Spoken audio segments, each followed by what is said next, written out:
Alrighty guys, so we took a break on working on the Patriot and we had to come over to Patriot Welding to go ahead and give those guys a demo after all the hard work they put into the Patriot. So a huge shout out to them again.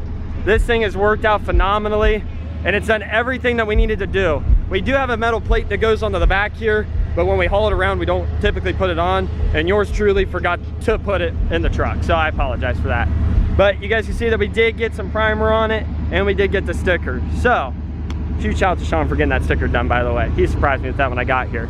I did get the amps pulled out of here. We need to pull that whole box out of here to be, you know, fully done with the engine bay, but time crunch, I just left it in. But with that being said, guys, let's go ahead, give these guys a demo, and let's have a good time and really see what the Patriot's got in it. Look at the cash coming in. Come get your man, Slim, bugging me. Just need a bag, quit all that jaw jackery. Don't even pass me that, I go another fee. He's mad about it, had enough of you. Watch what you say, how the poppin' and shaking. Got me hot as a laser, my posse dipping, I really weird. Had a dream and I made it. What do you think? I can't lean against this guy. Yeah, you're right. Sure, heard nothing. Like 20 seconds in, Jace? Yeah. Oh, you got it. Which one's this one? It's not the same song? It's not the same one. I think the song's called Chicken Head. Is it? I think it was like 145, I thought. This is the hardest part about this whole operation, is finding the right songs, because everyone's different. We made a USB to stick in there. You could go through your songs a little easier, but then you start putting 9 million songs on there and then you're like, Keep it 30. perfect. Sounds good to me. I don't know.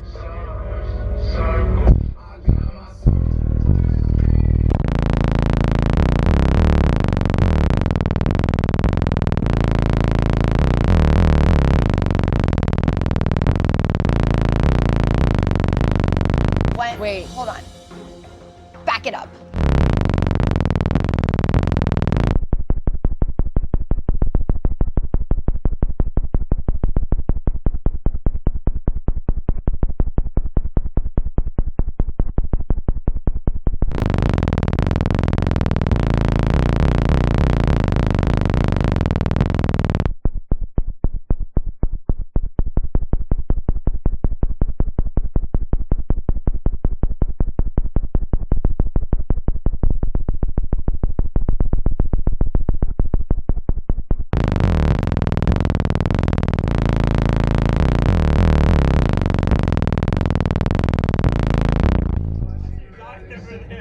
That high note sucked. That was a lot.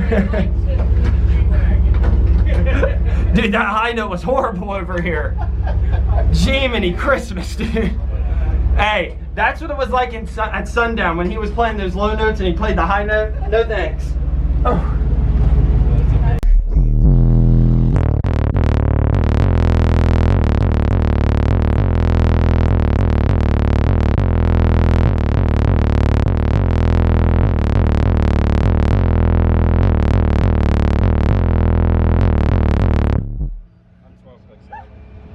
What do you think, bud? God. It's rowdy over in that corner, isn't it? It took all the saliva out of my mouth. I promise you, from where you're sitting over there, it's twice as loud. Yeah, hop out and let her see it real quick. Okay. You got it. You just feel it. And hey, and if it's too much, just do this, and we'll kill it real fast. I'm the tough girl. Real quick. See him? Looks frightened. I'm nervous.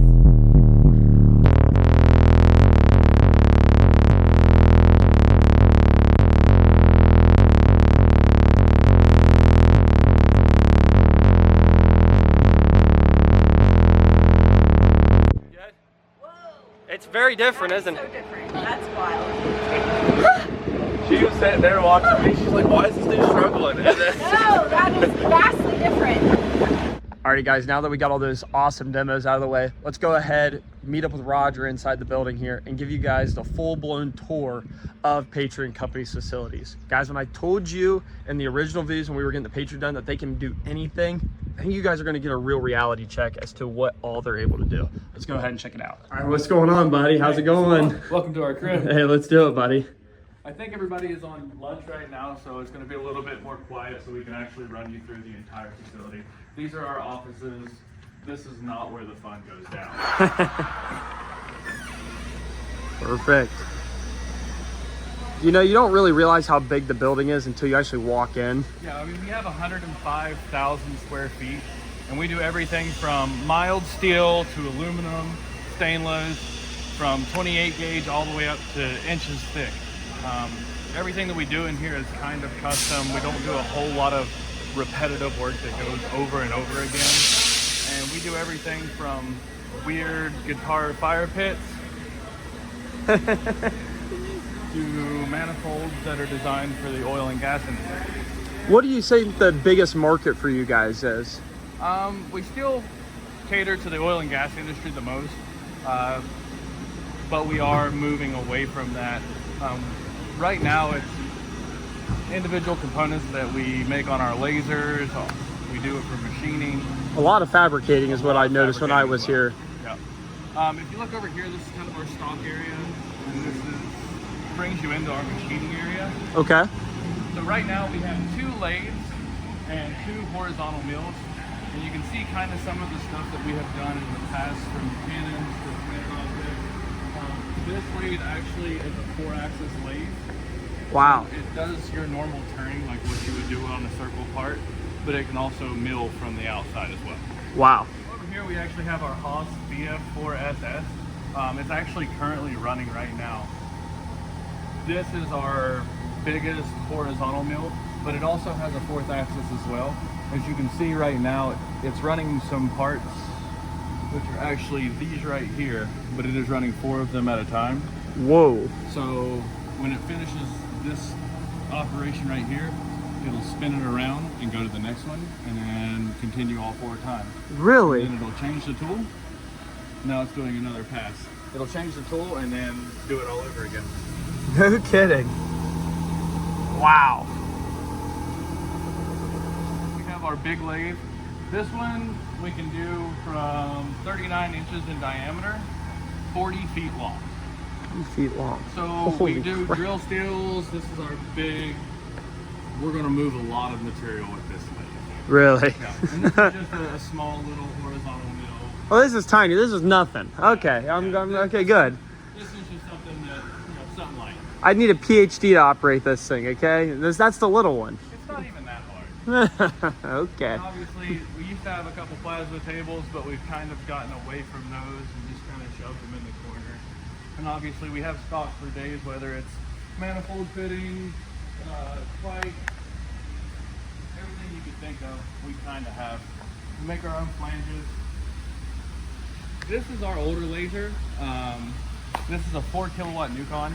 It actually will cut up to 3/4 inch mild, 1/2 inch stainless, and 3/8 aluminum. We got this about 4 years ago. We don't quite use it as much anymore now that we have our new HK laser. This is a 10 kilowatt Corona laser. It'll actually cut up to 1.25 inch mild steel, aluminum, or stainless.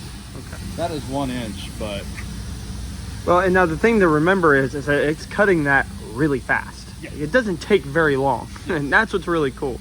I think if you guys remember in my video, I think it was probably the last video that I posted of the Patriot being worked on in here, we showed off this laser in a little more detail and how fast it can actually cut stuff. If I have those videos saved, I'll go ahead and throw it up right now for you guys to see. This is a press, correct? this is a press brake. It's a CNC press brake.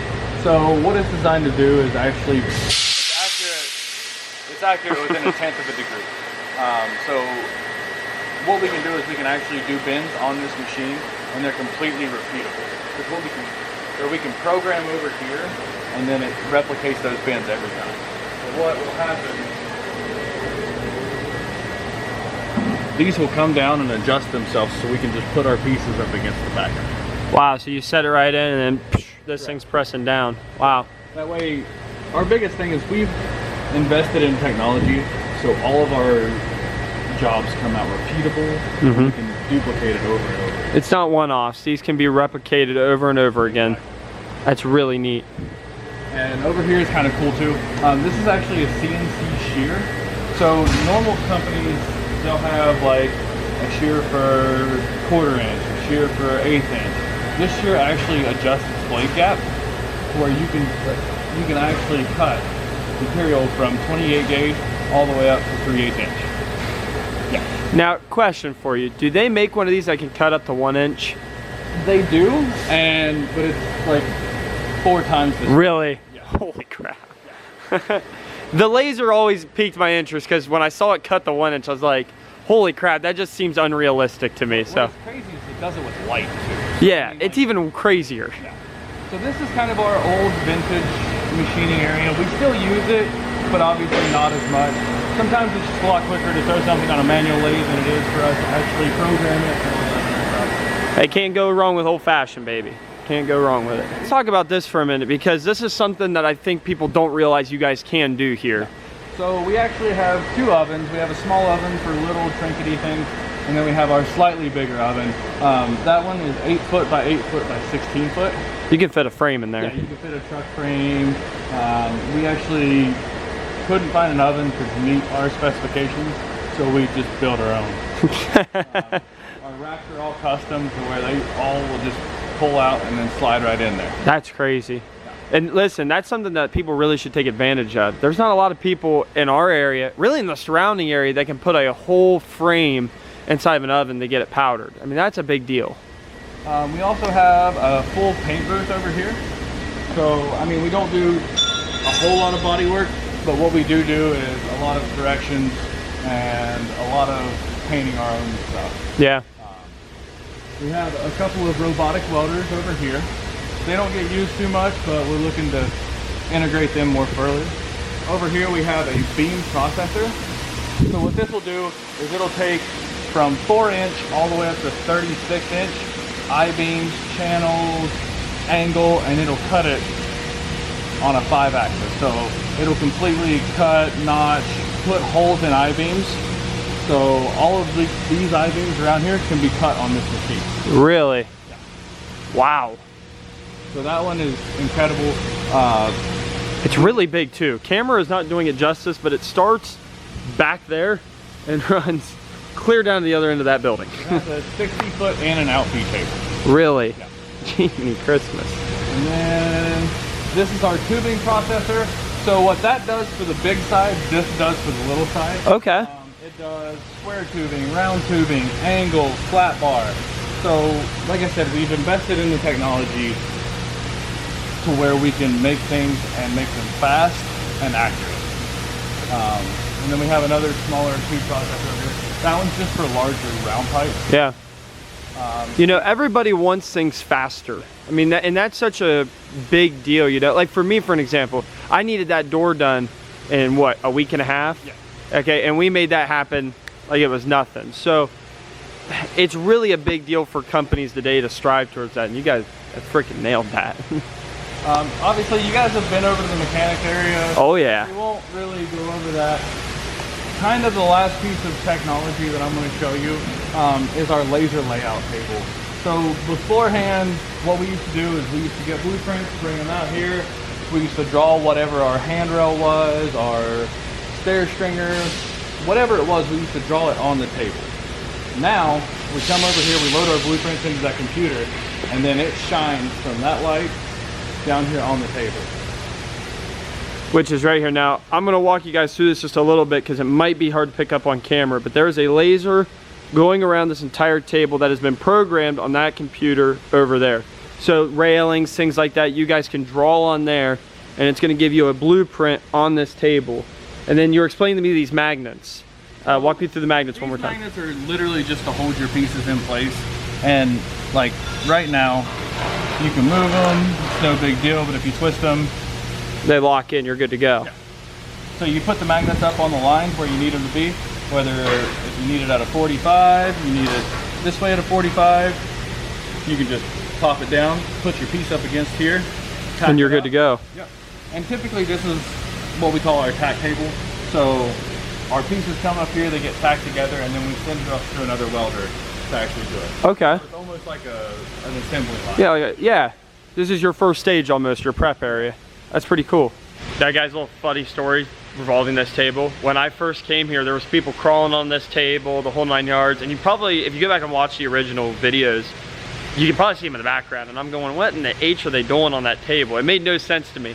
But after I got a tour of this place, I'm starting to realize, oh wow, this thing's actually like really sensitive and fine-tuning process. Those guys are actually up there lining things up perfectly, tacking them up and getting them ready for the next stage. So I thought that was really funny.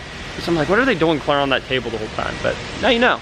Alrighty guys, so that is the full tour of Patriot Company's facility. I want to give a huge shout out to everybody involved with the project involving the Patriot. It really means the world to me, and their customer service is A1. I'm gonna go ahead and leave a link down in the description below. That'll take you directly to their website, and you can send them an email. If you guys have any fabrication work or anything involving metal work, you can reach out to them and they're gonna get you taken care of. My favorite thing about this company is that they're not afraid to take on any challenge. They're gonna work through it and make it possible for you guys. And that has been one thing that has set these guys apart from anybody else I've ever talked to. So again, huge shout out to them. If you guys do enjoy this video, make sure to hit that like button, subscribe if you're not already. And again, click that link in the description below and check out all the awesome things that Patriot Company has to offer. Thank you guys, peace.